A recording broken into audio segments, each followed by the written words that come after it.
Well, good afternoon. We have reached the final session. I am going to give you a taste of legal, liability, and reality. I can't put that title myself. $171.1 million. Does that sound like a lot of money to anyone? Does it? That is the amount of money that Texaco had to pay to settle racial discrimination lawsuits. $13 million. Does that sound like a lot of money to some of us? Especially as smaller, mid-sized businesses. That is the amount of money that Lockheed Martin had to pay to settle age discrimination lawsuits. And $237,000. Now, to some of us, that might not be much money. That is the amount of money paid in a lawsuit to one Domino's Pizza male employee for sexual harassment because his female boss told him that she loved him and she touched his body. 6 days after he told her to stop, he's fired. How much will your organization have to pay? In my role as an attorney, for several years, I represented plaintiffs in these lawsuits. I represented individuals who were suing their company, or former company, for sexual harassment, racial discrimination, violations of the Americans with Disabilities Act. And so the question of how much will your organization have to pay, it was my job to make sure that your organization paid everything that my client deserved.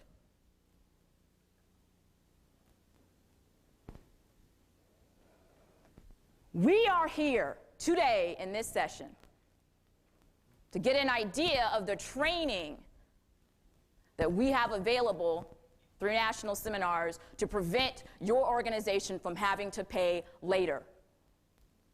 This is not a question of if your organization will be sued. It's not. It's just a question of when and for how much. Now, we have a very litigious society. And I already know, because I've been speaking with people today, that we have a couple of lawyers in the room. Don't have to raise your hands. And I know that we all love lawyers and we know their role in society. But the United States of America has over 1 million attorneys. There are more attorneys in this country per capita than anywhere in the entire world. And the reality is that we still have legitimate cases of sexual harassment. We still have legitimate cases of racial discrimination. And the training that we've developed for these issues, the reality is in some organizations, probably not here in Kansas, but in some organizations, you have employees who will lie and make up false accusations of racial discrimination and sexual harassment. Perhaps because they were fired and they're angry. So, the training that looks at the legal liability and reality is crafted in a way so that every one of your members of your organization will understand what is in it for me. What is the benefit for me following these laws? Let's look at some of the hot spots for legal liability. Understanding that most acts that your employees engage in the company or firm is responsible for. So let me list some of my favorites that come up over and over again. The training will answer questions for your employees like, why do we have all these laws? Does anyone in here feel frustrated? Any of these laws? Paperwork, bureaucracy, sexual harassment, racial discrimination. Anyone feel frustrated? Managers? Yes. So let's look at why do we have some of these laws, and let's look at some of the hot spots. 50 years ago, in 1951, would we have a training session on legal liability for sexual harassment and gender discrimination and Americans with Disabilities Act? Would we have that? No, and why? Didn't have these laws. The law is an ever-changing, rapidly evolving area. So let's take a journey back, please, to the beginning of this country. When was our country founded? 1776. Thank you. Thank you. And when our country was founded, where did we get, the United States of America, where did we get the majority of our laws? Where did they come from? Yes, thank you. Thank you. Got France last time.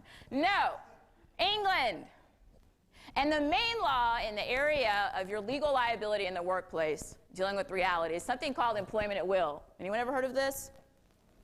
Should have. This is the law of the land. This has been the law of this country since the very beginning, and it's the law today. What does employment at will say? Anyone know? Oh, I like it. Short and sweet. Employment at will says that I, as the employee, I can quit. I can leave at any time with or without notice. Do you legally have to give 2 weeks' notice to your job? No, it's a courtesy. You don't have to.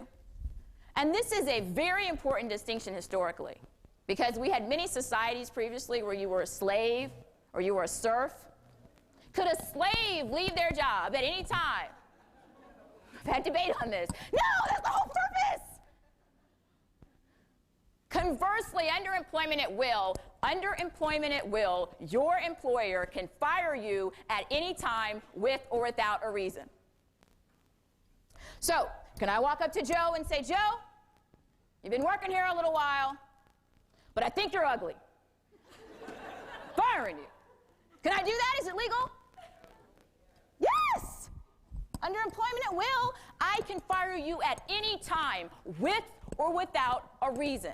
So you're ugly. I don't like your haircut. So that's been the law of our land.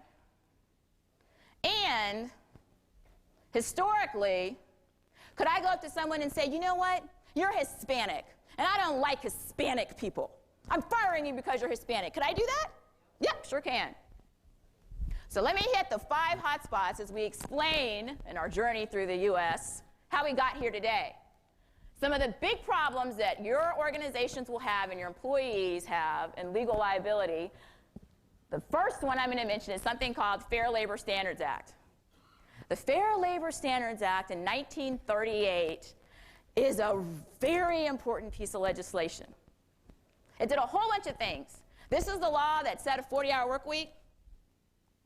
This is the law that said if you work more than 40 hours and you're non-exempt, you're paid overtime, time and a half. Now, I've seen several organizations trying to get around this. Can you ask your employees to work more than 40 hours a week and ask them to voluntarily take their regular pay? No! Thank you. And the Fair Labor Standards Act says you have to pay men and women the same amount of money for the same or substantially similar job. 1938, it's written down, it's on the books. When you write a law down, does that magically change people's behavior? No. No. So in 1963, another federal law is written called the Equal Pay Act. This law says you're supposed to pay men and women the same amount of money for the same work. Wrote it down again, 1963. Are there companies out here that are still not paying the same amount of money for the same job? Yes.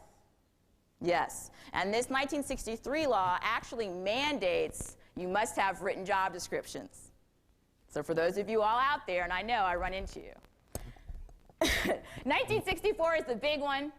This is Title VII, Civil Rights Act of 1964. And here you get sexual harassment, racial discrimination. This law says you cannot, it's an exception to employment at will, you cannot now fire someone or make any employment decision based on someone's race, color, gender, national origin, or religion. So can I still fire Joe because he's ugly? Yes. I just cannot fire someone because they're Hispanic. Can I fire someone because they're lazy and they don't come to work on time? Yes, and I should do that. Sexual harassment. I don't have time today. It's one of my favorite training topics. Teaching people how to keep our hands to ourselves. Teaching people how to behave appropriately in the workplace. This is the law.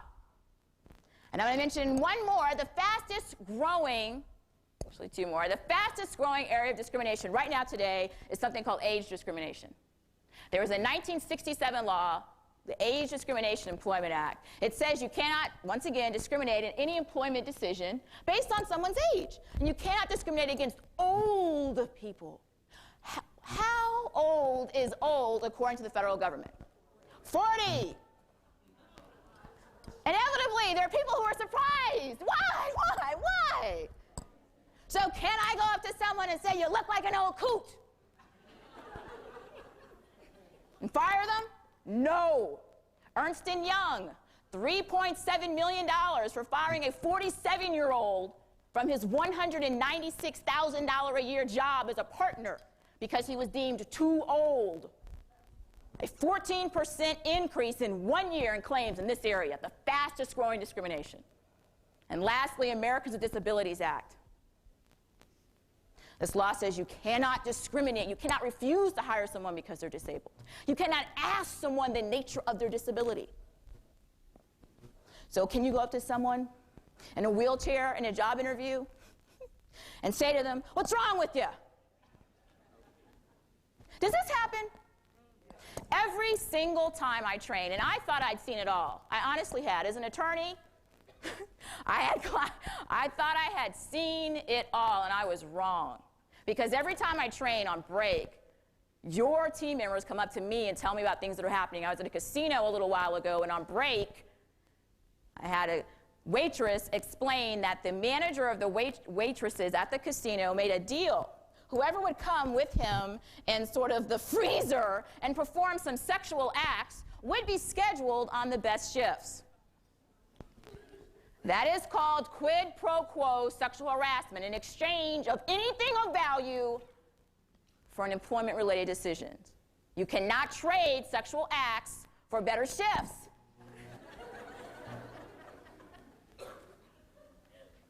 Every time I train, and the role of leadership in your organization is crucial.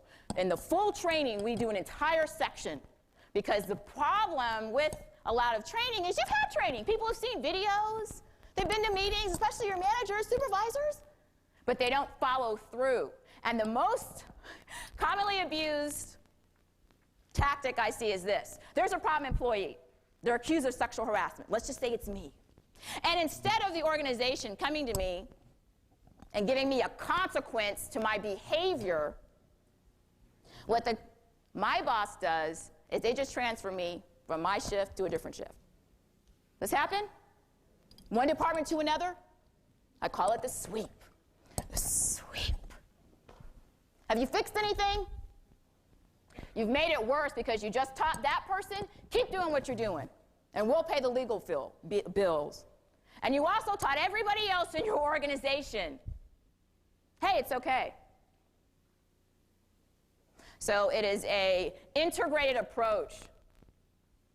We explain in real-world terms to every one of your team members what their responsibilities are, and we do it with lots of examples so it's easy to comprehend. I go through an entire session on consequences, explaining lawsuits and depositions and things of this nature so people understand the real price to be paid. And we talk about leadership. Thank you very, very much for your attention. I've enjoyed it, and enjoy the rest of the day.